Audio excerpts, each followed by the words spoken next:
ജീവിതം കർത്താവ് തന്നതാണ്. അത് കർത്താവിന് വേണ്ടി ഒരു യാഗമായി തീരണം. മനുഷ്യരുടെ മുമ്പിൽ നമ്മുടെ ജീവിതം ക്രിസ്തുവിന്റെ ജീവിതം പോലെ ഒരു സന്ദേശമായി തീരണം. അങ്ങനെയെങ്കിൽ പൗലോസ് അപ്പോസ്തലൻ പറഞ്ഞതുപോലെ നമ്മുടെ മരണം നമുക്കൊരു ലാഭമായി തീരും, സ്വർഗത്തിലേക്കുള്ള നമ്മുടെ വാതിലായി തീരും. അതുകൊണ്ട് നമ്മുടെ ജീവിതം കർത്താവിന് വേണ്ടി ഒരു യാഗമായി തീരട്ടെ.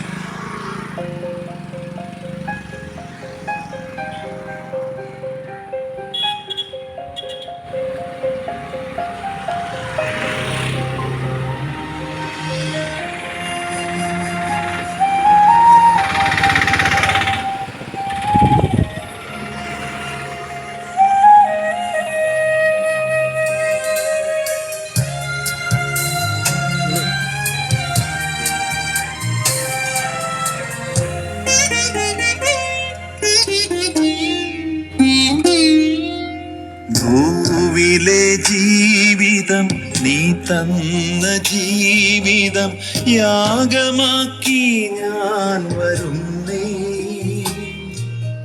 ഭൂവിലെ ജീവിതം നീ തന്ന ജീവിതം യാഗമാക്കി ഞാൻ വരുന്നേ. എൻ പ്രിയ താതാ, എൻ പ്രാണതാത, എൻ പ്രിയ താതാ, എൻ പ്രാണതാത, ഉയിരാണു നീ എനിക്ക്, നിത്യ ഉയിരാണു നീ എനിക്ക്, ഉയിരാണു നീ എനിക്ക്, നിത്യ ഉയിരാണു നീ എനിക്ക്.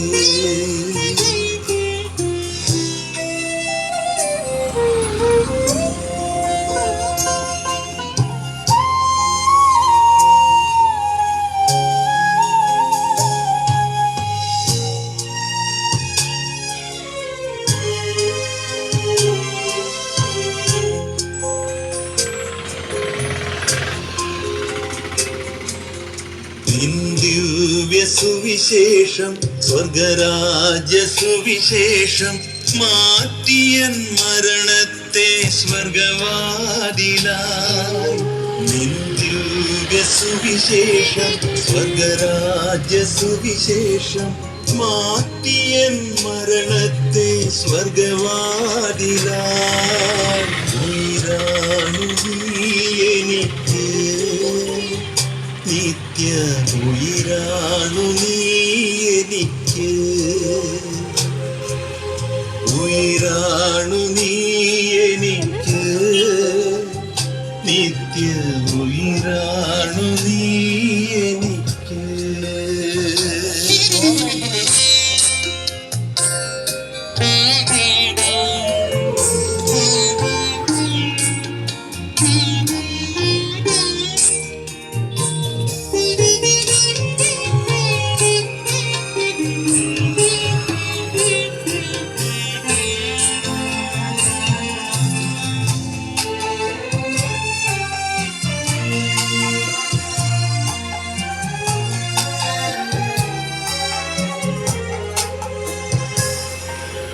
ഭൂവിലെ ജീവിതം സന്ദേശ ജീവിതം ഏകി ഞാൻ പോകുന്നേ സ്വന്ത ഗൃഹേ.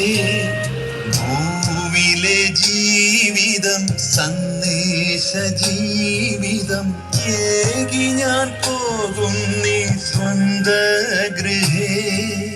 സോദര വരികില്ലേ നിൻ ഭവനേ, സോദരി വരികില്ലേ നിൻ ഭവനേ, സോദര വരികില്ലേ നിൻ ഭവനേ, സോദരി വരികില്ലേ നിൻ ഭവനേ. ഉയിരാണു നീ എനിക്ക്, നിത്യ ഉയിരാണു നീ എനിക്ക്,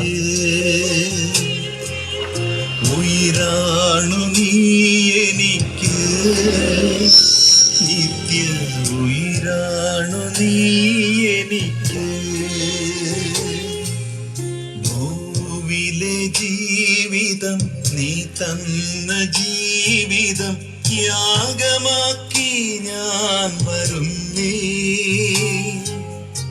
എൻ പ്രിയ താതാ എൻ പ്രാണകാന്ത എൻ പ്രിയ താതാ എൻ പ്രാണകാന്ത ഉയിരാണു നീ എനിക്ക് നിത്യ ഉയിരാണു നീ എനിക്ക്.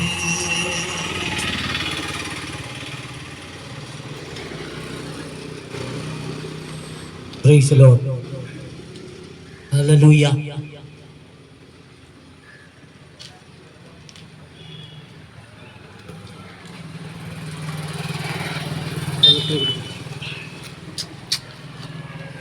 Praise the Lord. മഹാപ്രപഞ്ചത്തിന്റെ സൃഷ്ടാവായ ദൈവത്തിന്റെ വലിയ നാമം വാഴ്ത്തപ്പെടുകയും മഹത്വപ്പെടുകയും ചെയ്യുമാറാകട്ടെ. പ്രിയമുള്ള ദേശനിവാസികളെ, നിങ്ങളേവരെയും കർത്തൃനാമത്തിലുള്ള സ്നേഹവന്ദനം അറിയിച്ച് ദൈവരാജ്യത്തോട് ബന്ധപ്പെട്ടുള്ളതായ ദൈവിക ശുശ്രൂഷകളും അതുപോലെ ദൈവരാജ്യ സുവിശേഷം വിദേശത്തെ അറിയിച്ച് കടന്നു പോകാൻ ആഗ്രഹിക്കുന്നു. Praise the Lord. ഈ കാലഘട്ടത്തിൽ ജനമിന്ന് ശാശ്വതമായ പരിഹാരം ലഭിക്കാതെ ജനത്തിന് ഭൂമിയിൽ സമാധാനമുള്ള ഒരു ജീവിതം ഈ കാലഘട്ടത്തിൽ നയിക്കപ്പെടുവാൻ ഇടയായി തീരാത്ത ഒരു അന്തരീക്ഷത്തിലേക്ക് ഇന്ന് ഈ കാലഘട്ടം എത്തിയിരിക്കുക. ഇതിന്റെ എല്ലാം കാര്യങ്ങളെ മനസ്സിലാക്കി മുന്നോട്ട് പോകുമ്പോൾ മനുഷ്യൻ ഏത് നിലയിലും ജീവിതം മുന്നോട്ട് പോകാൻ കഴിയാത്ത നിലവാരത്തിനകത്ത് കുടുങ്ങിയിരിക്കുന്ന ഒരു അനുഭവത്തിലാണ് ഇന്ന് മനുഷ്യരെ കാണുവാനിടയായിത്തീരുന്നത്. ഏത് വിധത്തിലും പ്രശ്നം മനുഷ്യരെ വിട്ടുപോകുന്നില്ല. ഓരോ വിഷയത്തിനകത്തും ഓരോ പ്രശ്നത്തിനകത്തും മനുഷ്യൻ നീറി ജീവിക്കുകയാണ്. ഇതിന്റെ കൃത്യമായ വിശേഷണം എന്തെന്നാൽ മനുഷ്യൻ താൻ ഈ ഭൂമിയിൽ ജീവിക്കുന്നതിനെ കുറിച്ച് വ്യക്തമായ ഒരു കാഴ്ചപ്പാട് മനുഷ്യന് ലഭിക്കുന്നില്ല. ഈ ഭൂമിയിൽ തങ്ങൾ എന്തിനു വേണ്ടി ജീവിക്കുന്നു, തങ്ങളുടെ ജീവിതം എങ്ങനെ ഈ ഭൂമിയിൽ അവസാനിക്കുന്നു എന്നുള്ളതിനെ കുറിച്ചൊന്നും മനുഷ്യൻ ചിന്തിക്കാതെ ഇങ്ങനെ മുന്നോട്ട് ജീവിക്കുകയാണ്. ഇങ്ങനെ തിന്നും കുടിച്ച് മുന്നോട്ട് പോയി ഒരു ദിവസം ഒരു കുഴിക്കകത്ത് വീഴുന്നത് പോലെ മനുഷ്യന് മരണം പിടിക്കുകയാണ്. ആ മരണം പിടിക്കുമ്പോഴാണ് മനുഷ്യൻ ചിന്തിക്കുന്നത്, ഈ ഭൂമിയിലുള്ള തങ്ങളുടെ ജീവിതം ഇവിടെ അവസാനിച്ചിരിക്കുക. തങ്ങൾക്ക് ലഭ്യമായിരിക്കുന്ന ഈ ശ്വാസം നിലച്ചിരിക്കുക. പക്ഷെ ആ വ്യക്തി അവിടെ തീരുന്നില്ല. ആ വ്യക്തിയിലുള്ള പരിവർത്തനം, ആ വ്യക്തിയിലുള്ള കാര്യങ്ങൾ അവിടെ തീരുന്നില്ല. ആ വ്യക്തി ശരീരത്തിൽ നിന്ന് തങ്ങളുടെ ജീവൻ വേർപെട്ടാലും കൂടി ആ വ്യക്തി ഒരു രൂപിയായി സഞ്ചരിക്കുക. ആ വ്യക്തിക്ക് ഇനി ഒരിക്കലും മരണമില്ല. അപ്പൊ ആദ്യം ആ വ്യക്തി മരിച്ചതിന്റെ കാര്യം എന്തെന്നാൽ പാപം ചെയ്തതുകൊണ്ട് എല്ലാ വ്യക്തികൾക്കും മരണമുണ്ട്. പാപത്തിന്റെ ശമ്പളമാ മരണം. അപ്പൊ മരണം എല്ലാ മനുഷ്യരെയും പിടികൂടുകയാണ്. അങ്ങനെ മരണം മനുഷ്യനെ പിടികൂടി ബോഷനായി തീരാതെ വണ്ണം ഓരോ ദേശാന്തരങ്ങളിലും ദൈവരാജ്യത്തിന്റെ സുവിശേഷം കേട്ടറിഞ്ഞ് ഈ നല്ല വിശേഷം ഞങ്ങളെ നിത്യമായ ഒരു ജീവിതത്തിലേക്ക് നയിക്കപ്പെടുന്നതാണ്. അതുകൊണ്ട് ഞങ്ങൾക്ക് ഈ സുവിശേഷ പ്രകാരം ജീവിക്കണമെന്ന താല്പര്യമുള്ള ജീവിതങ്ങൾ ഏറ്റെടുക്കുമ്പോൾ ഈ മരണത്തിനപ്പുറത്ത് നമുക്ക് ഒരു ജീവിതമുണ്ട്, നിത്യ ജീവൻ പ്രാപിക്കുന്ന ഒരു ജീവിതം. ആ നിത്യജീവനെ നമ്മൾ അവകാശമാക്കുക എന്നുള്ളതാണ്. അതിനെ ഇത് അവകാശമാക്കണമെങ്കിൽ ഇത് കണ്ടെത്തണം. ഇത് കണ്ടെത്തുന്നവർ ചുരുക്കമത്രേ. വിശുദ്ധ ബൈബിൾ പറയുന്നു, ഇത് കാണുന്നവർ കണ്ടെത്തുന്നവർ ചുരുക്കമത്രേ. അനേക ലോകത്തിന്റെ വഴികളെ പ്രാപിക്കാനും അനേക ലോകത്തിന്റെ ചിന്താഗതികളെ മനസ്സിലാക്കി മുന്നോട്ട് പോകാനെല്ലാം ഇന്ന് ജനം ശ്രമിക്കും. പക്ഷേ ദൈവരാജ്യത്തിനകത്ത് പ്രവേശിക്കാനുള്ള ആ സാധ്യതകളും അതുപോലെ ദൈവത്തോട് ബന്ധപ്പെടുന്ന നിലവാരത്തിനകത്ത് മനുഷ്യൻ ജീവിക്കാൻ ആഗ്രഹിക്കുന്നത് വളരെ വിരളമാണ്. അതുകൊണ്ട് ഇത് കാണുന്നവർ ചുരുക്കമെന്ന് പറയുന്നതിന്റെ കാരണം എന്തെന്നാൽ ജനം ഇന്ന് ലോകം പ്രാപിപ്പാനുള്ള ഓട്ടമാണ്. ജനത്തിന് ഇന്ന് ആവശ്യം സൃഷ്ടിച്ച ദൈവവുമായുള്ള ബന്ധത്തിലേക്ക് പോകുകയല്ല, മറിച്ച് ഈ ലോകം പ്രാപിച്ചുകൊണ്ടുള്ള ഒരു ഓട്ടത്തിലേക്ക് ഇന്ന് ജനത്തിന്റെ കാഴ്ചപ്പാട് എത്തിയിരിക്കുക. അതുകൊണ്ട് ദൈവത്തിന്റെ വചനം ഇപ്രകാരം പറയുന്ന, ഒരുവൻ സർവ്വലോകവും നേടിയാലും തന്റെ ആത്മാവിനെ നഷ്ടപ്പെടുത്തിയാൽ അവൻ എന്ത് പ്രയോജനം? അപ്പൊ എന്താണ് പ്രയോജനം എന്ന് തിരിച്ചറിയാതെ ഒരു പ്രഭാതം മുതൽ വൈകുന്നേരം വരെ ജോലിയെടുത്ത് എന്തെങ്കിലും ഭക്ഷണ പദാർത്ഥങ്ങൾ ഉണ്ടാക്കി തിന്നും കുടിച്ചും ജീവിച്ച് ഒരു ദിവസം മരണത്തിലേക്ക് കടന്നു പോകുമ്പോൾ മനുഷ്യൻ ദോഷത്വമുള്ളവനായി തീരുകയാണ്. അപ്പോൾ അതുകൊണ്ട് ദേശത്ത് സുവിശേഷം ആവശ്യമാണ്. ദൈവത്തോടുകൂടെയുള്ള ഈ വാസത്തിലേക്ക് സർവ്വ മനുഷ്യരെയും ദൈവം വിളിക്കുന്നു എന്നുള്ള ഒരു ചിന്താഗതി മനുഷ്യനുണ്ടാകുവാൻ സത്യസുവിശേഷം ലോകത്ത് പ്രചാരം ചെയ്യുന്നത് ഏറ്റവും നല്ലതാ. എല്ലാം നേട്ടം നേടിയ മനുഷ്യൻ തന്റെ ആത്മാവിനെ നഷ്ടപ്പെടുത്തുകയാണ്.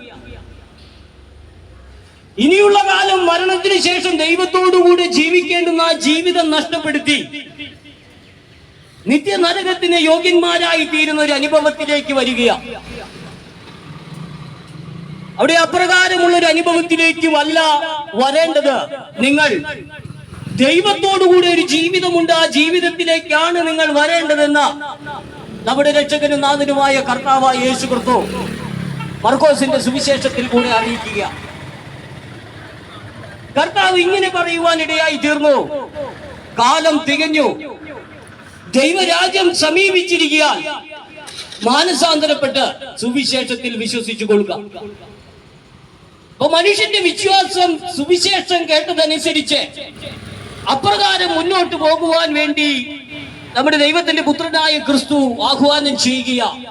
ഇനിയുള്ള നിങ്ങളുടെ ജീവിതം ദൈവത്തോടുകൂടെയുള്ളതായിരിക്കണം. ദൈവത്തോടുകൂടെയുള്ള ഒരു ജീവിതമാ ദൈവരാജ്യം സമീപിച്ചു എന്ന് പറയുന്നത്. നമ്മുടെ ഉടമസ്ഥനായ ഈ പ്രപഞ്ചത്തിന്റെ സിദ്ധാവായ ദൈവം മനുഷ്യരോടുകൂടെ പാർക്കുകയാണ്. മരണമുള്ളവരായ മനുഷ്യരായ നമ്മോടുകൂടെ യേശുക്രിസ്തുവിനാൽ ജീവൻ പ്രാപിച്ച് ആ നിത്യരക്ഷയ്ക്ക് ഉതകുന്ന നിലവാരത്തിനകത്ത് ജീവിച്ച വ്യക്തിത്വങ്ങൾക്കെല്ലാം ദൈവരാജ്യത്തിനകത്ത് ജീവിപ്പാൻ വേണ്ടി ദൈവത്തിന്റെ പുത്രനായ ക്രിസ്തു വഴിയും സത്യവും ജീവനുമായി ഈ ലോകത്ത് വന്നത് നമ്മൾ ജാതിയിലും മതത്തിലും ജീവിക്കാനല്ല, മറിച്ച് പിതാവായ ഏക സത്യദൈവമായ പിതാവിനോടുകൂടെ ജീവിക്കാൻ വേണ്ടി കർത്താവായ യേശു ക്രിസ്തു പാപികളെ രക്ഷിപ്പാൻ വേണ്ടി ഈ ഭൂമിയിൽ വന്നു എന്നുള്ളതാണ് യാഥാർത്ഥ്യം. കൊണ്ട് എന്നെ കേൾക്കുന്ന പ്രിയ സ്നേഹിത, സഹോദര സഹോദരി, ഈ പരസ്യയോഗത്തോട് ബന്ധപ്പെട്ട് ഞങ്ങളിവിടെ എത്തിച്ചേർന്ന് ഈ സത്യസുവിശേഷം പ്രചാരം ചെയ്യുന്നതിന്റെ കാരണം എന്തെന്നാൽ ഈ നിത്യമായ ജീവിതം ദൈവത്തോടുകൂടെ നമുക്ക് ജീവിക്കാൻ കഴിയണം എന്നുള്ളതാണ്.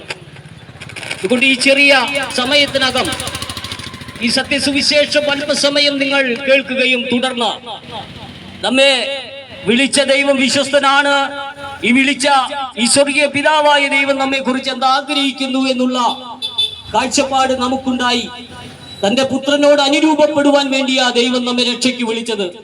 നിത്യമരണത്തിന് യോഗ്യരായി തീർന്ന നമ്മെ കർത്താവായ യേശു ക്രിസ്തുവിൽ കൂടെ വീണ്ടും നമുക്കൊരു പുതിയ ജീവിതം തരികയാണ്.